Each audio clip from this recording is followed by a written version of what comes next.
continuamos con más información a través de la señal de Canal N. Vamos a hablar un poco de economía y cómo nos depara precisamente todo lo que estamos viendo, especialmente con la situación de Petroperú, además de estas mesas ejecutivas. Y para ello tenemos al señor Julio Pérez Albán, presidente de ADEX, a quien le damos la bienvenida. ¿Qué tal? ¿Cómo está, señor Albán?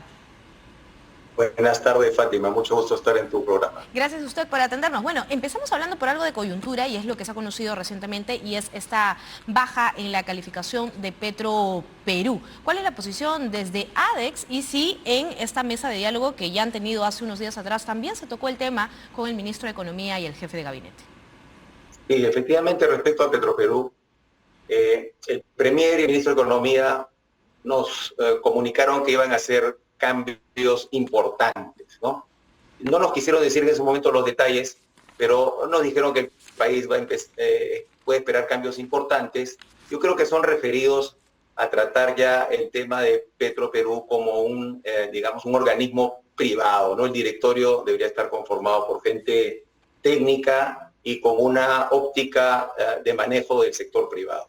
Eso es lo que nos comunicaron respecto a Petroperú. Y nosotros también estuvimos bastante preocupados, señalando tanto al ministro como al premier, que el año pasado decrecimos, ¿no? Como todos sabemos, o sea, decrecer 0.6% es penoso en un país que necesita crecer mínimo 5% para poder asimilar a toda esta mano de obra joven, todos los jóvenes que salen de la universidad. Entonces no podemos darnos el lujo de crecer, ¿no? Entonces mostramos una preocupación enorme porque el Estado debe hacer una racionalización y reducción del gasto corriente, y eso no lo hemos visto, y le señalamos con cifras que los gastos de planilla del Estado, comparados a abril 2024 con abril 2023, habían subido 9.5%. Entonces, ¿cómo hablamos de austeridad? ¿Cómo hablamos de ahorro de recursos si estamos gastando más en planillas? ¿No? Eso me parece fuera de contexto. Entonces, parece que el ministro lo ha entendido y ayer, cuando estuvo en el Congreso, creo que mencionó algo de optimización del gasto público. Entonces, los números nos darán la razón a quien la tenga. Vamos a esperar cómo se desenvuelva los siguientes meses y esperamos que realmente haya una responsabilidad en el endeudamiento público, porque si no estamos poniendo pues en compromiso a la estabilidad de las futuras generaciones de nuestro país. Y eso precisamente le quiero preguntar, porque aunque se hable de optimización del gasto público, con ello se podrá lograr un objetivo de llegar a esta regla fiscal, de lograr cumplirla este año o no, en estas proyecciones. Efectivamente, le mencionamos ese tema también y nuestra no sorpresa, sino nuestra desilusión por haber superado la regla fiscal el año 2023. Y este 2024 tampoco se va a cumplir la regla del déficit fiscal, ¿no? Entonces el ministro está hablando pues quizás del 2026, 2027, pero esto es una mala señal para los inversionistas porque esto demuestra un manejo no tan correcto, digamos, de nuestras finanzas, y acordémonos que la fortaleza de nuestro país para evitar estas inflaciones calamitosas y problemas financieros ha sido nuestra responsabilidad macro, ¿no? Nuestra responsabilidad fiscal, y yo creo que tenemos que mantenernos en esa regla, ¿no? En ese camino. También le tocamos el tema de la informalidad, Fátima. O sea, el tema de la informalidad es terrible en el Perú, más de 80% de informalidad, pero acá ADEX, el planteamiento claro de ADEX es poner una meta, así como hablamos, tú bien lo dices, de la regla fiscal, que hay un porcentaje, 1% que es la meta, o la meta en crecimiento en el PBI que debe ser 4 o 5, no sé. En la informalidad también tenemos que ponernos una meta cada año, cuánto debemos reducir de informalidad en este país. 3, 5%, para llegar al menos al 50% en los próximos 10 años, porque a este ritmo la creación de trabajo formal y digno no se ve en el horizonte, ¿no? Y esto es clave. Claro, y precisamente, ¿cómo impacta que no se llegue a cumplir la regla fiscal un año, no solamente en el presente, sino en el futuro como país, en esta construcción de visión económica en la que probablemente no se sienta el impacto a un corto plazo, sino se vaya a construir en bases para las generaciones que vienen hacia adelante? Claro, no, es que la población lo va a sentir, o sea, ¿En qué nosotros punto? superamos esto, ya tú hablaste de Standard & Poor's, ¿no es cierto? Que nos ha bajado, estamos cerca a perder el grado de inversión. Entonces eso va a significar que el crédito va a ser más caro. Y ese crédito se traslada de los bancos a las pequeñas empresas, medianas empresas, grandes, y al final el que paga los platos rotos es el ciudadano de a pie porque el crédito le va a costar más. Entonces el desarrollo de la economía se ralentiza y empezamos a tener más complicaciones de las que ya tenemos. Cuando hablamos de crédito, entonces Entonces, hablamos de un crédito bancario, financiero, en cualquier ámbito, exactamente, personal, hipotecario. exactamente. Todo eso se va a complicar. Entonces hay que tener mucho cuidado con las finanzas. Y otro tema, Fátima, si me permites, es el tema de la inseguridad ciudadana, ¿no? Es clave para las inversiones, es clave, y no solo para las inversiones, sino para la vida del ciudadano común y corriente como nosotros. O sea, es imposible ahora andar con un celular hablando por la calle o uno tiene miedo de salir de su casa. O sea, no puede ser. Nosotros como gremio, junto con otros gremios, y esto es una cosa, un ejemplo para todo el país, ¿no? Creo que ya es conocido que la CGTP, los miembros del Consejo de Construcción Civil de Perú, CAPECO, la SNI, la Cámara de Comercio de Lima, CONFIEB y por supuesto ADEX, conformamos un comité contra la delincuencia y por la paz. Hicimos marcha, Claro. pedimos ¿Qué pasó? una reunión con la presidenta, ¿no? Y nos dio dos reuniones, nos mostró la exposición sobre el plan Perú Seguro, pero ¿qué hacemos si los ministros del Interior rotan y rotan y rotan? O sea, un sector tan crítico para la población debería tener una estrategia clara, una continuidad en las políticas de Estado respecto a este sector, pero ya los ministros han sido cambiados 6 veces en un año y medio. O sea, es increíble. Nosotros tuvimos una reunión que nos llenó un poco de optimismo con el anterior ministro del Interior. Con el Y a señor la Torres. semana ya no estaba, renunció. Pero, Pues ha venido un nuevo ministro que felizmente estuvo en esa reunión, ¿no? Que era viceministro en ese entonces, y esperamos una continuidad en las políticas jóvenes. señor Pérez Albán, pero cuando se han ¿no? juntado hace unos 6 días con el ministro de Economía, junto con él, el señor Adriancén, ¿no le han planteado ellos retomar estas mesas también de diálogo? ¿Y qué es lo que opina el ministro de Economía, si me permite, de estas mesas ejecutivas que ustedes también habían planteado para la reactivación económica? ¿Está a favor? ¿Está en contra? Claro, sí. No, acá hay dos cosas, ¿no? Un tema era la creación de esta instancia sobre el tema de seguridad, ¿no es cierto? Nosotros pedimos que los empresarios y sindicatos que conformamos este Comité contra la Delincuencia, que nos incorporen a la Comisión Nacional de Seguridad Ciudadana. Ese es un pedido clave porque nosotros somos los que sufrimos, nuestros trabajadores son los que sufren.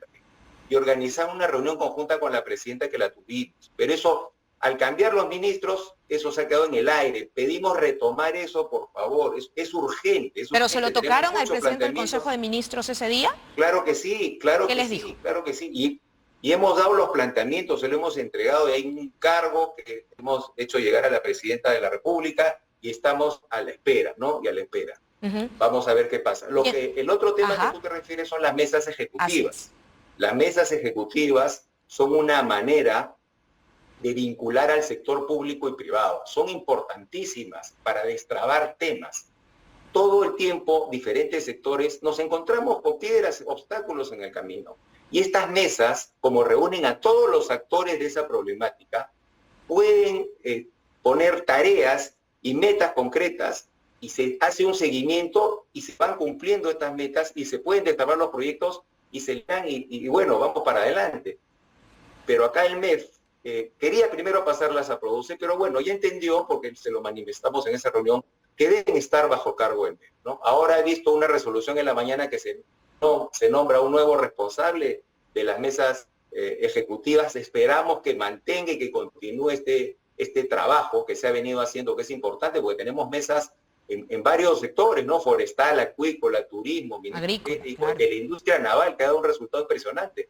Mediante esa de la industria donde está el sector público y privado, se ha logrado que el CIMA Perú, la Marina, firme un contrato con importantes empresas de Corea y se empieza a retomar pues toda este trabajo que debería haberse hecho ya con mucha antelación, pero bueno, a través de la mesa. Y a través de las diferentes mesas se han logrado muchísimas cosas. Entonces, Claro, la lo que importancia. yo pido al MEF, ¿no? Y al nuevo director de las mesas ejecutivas es que continúe, ¿no? Que se reactiven y que vayan con todo el ímpetu para que sirvan, pero avance el sector privado, destrabe los proyectos, perdón, y puedan crearse mayores puestos de trabajo y desarrollo para el país. Ahora, señor Pérez Albán, usted hablaba de dos cosas muy puntuales y sí le rogaría que pudiésemos ser precisos en dos de ellas. Hablábamos de los créditos y la importancia de ello. Y precisamente la semana pasada escuchamos al ministro de Economía decir que era responsabilidad del BCR, parte también de ello, y la reactivación económica. ¿Cómo toma usted esta especie de enfrentamiento que se ha dado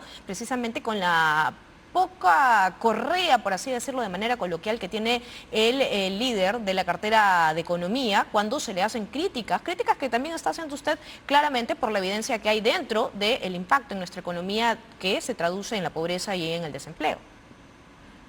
Sí, efectivamente. Ahorita no estamos en temas de enfrentamiento, porque por eso le puse el ejemplo del Comité contra la Delincuencia y por la Paz. Los sindicatos de trabajadores con los gremios empresariales nos hemos unido para un fin común. Claro, pero ¿a qué le exhortaría? Política monetaria y política fiscal, ¿no? El BCR con el MEF debería estar de la mano trabajando en bien del país. El ministro tiene que entender que que la economía es un tema de percepción. Podemos hacer los números, podemos hacer las explicaciones, podemos hacer porcentajes que uno quiera, pero el tema es percepción. Si percibimos que hay confianza en un país, percibimos que el gobierno da confianza a sus ciudadanos y estos confían en su gobierno, el tema va a fluir. La economía son expectativas, Fátima. Sí. En eso tenemos que concentrarnos, ¿no? Mensajes claros, mensajes de confianza al país y obviamente con hechos, porque las palabras, todos sabemos que las lleva el viento, tienen que haber hechos concretos. Muy bien, ahora para finalizar, se ha conocido que el Poder Judicial admitió a trámite la demanda de la Procuraduría Pública del Ministerio de Transportes y Comunicaciones contra COSCO Shipping, y esto en marco de una carta que ya ha enviado casi un mes precisamente la empresa a el MTC, donde se podría hablar de un posible arbitraje si no se contesta y no se llega a un acuerdo. ¿Cómo toman ustedes, en todo caso, esta información que, por supuesto, contradice a las expectativas de retomar precisamente la inversión económica en nuestro país? Vamos a tener la comunicación con el señor Julio Pérez Albán, porque esto es un tema importante, teniendo en cuenta de que la presidenta de la República ha anunciado que iba a viajar precisamente a reunirse con el presidente chino Xi Jinping en medio de estos conflictos ahora que van al ámbito legal. Entonces, ¿le retomo la pregunta o me la escuchó, señor? No, ¿me puedes...?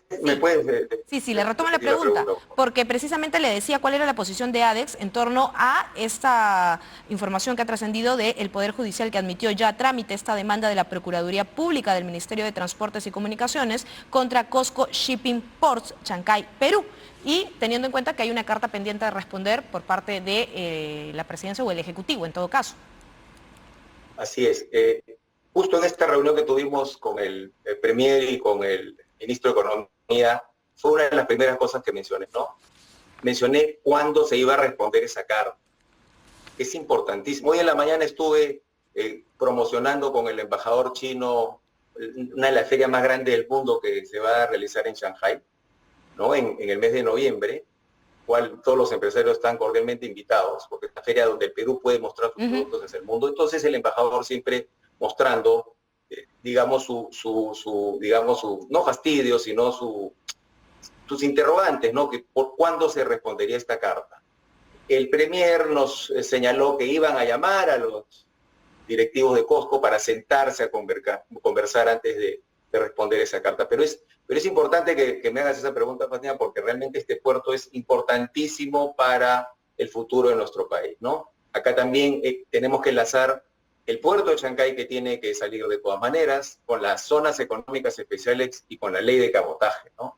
Para desarrollar toda la potencialidad de este puerto, ¿no? Estos dos proyectos de las zonas económicas especiales que se vienen trabajando con el Congreso y con el Ejecutivo, y la ley de cabotaje que sí está en el Congreso y no se aprobó la legislatura pasada y se debería aprobar ahora, lo que van a hacer es fortalecer todo el ámbito, el puerto de Chancay. Nos va a hacer, digamos, más atractivo tanto para otros países asiáticos como para los países de Latinoamérica. Pero claro, ¿qué pasa si resuelve el Poder Judicial dándole la razón precisamente al procurador del MTC y no se da esta exclusividad? Se había anunciado de Cosco Shipping un posible arbitraje internacional y eso nos habla de implicancias económicas para todos los peruanos que lo vamos a pagar. Sí, nadie quiere pagar esos miles de millones a los cuales estaríamos sujetos, ¿no?, de pagar si esto procede. Pero yo estoy convencido de que esto no va a prosperar y Cosco Shipping sí va a tener la exclusividad. Bien. Hemos estado invitando a diversos organismos ADEX, a OCITRAN, a APN, para que nos den sus impresiones. Y creo que todos en ese sentido sí estamos positivos que sí se va a aprobar la exclusividad para el puerto de Chancay. Muy bien, muchísimas gracias al señor Julio Pérez Albán, presidente de ADEX, por esta conversación respecto entonces al panorama económico y, claro, la importancia y trascendencia también de trabajar juntos MEF y BCR en momentos en los que se requiere la reactivación económica y también poner sobre la mesa el tema de la seguridad y el combate contra la criminalidad. Muchísimas gracias una vez más, señor Pérez Albán, por esta información. Muy bien, vamos con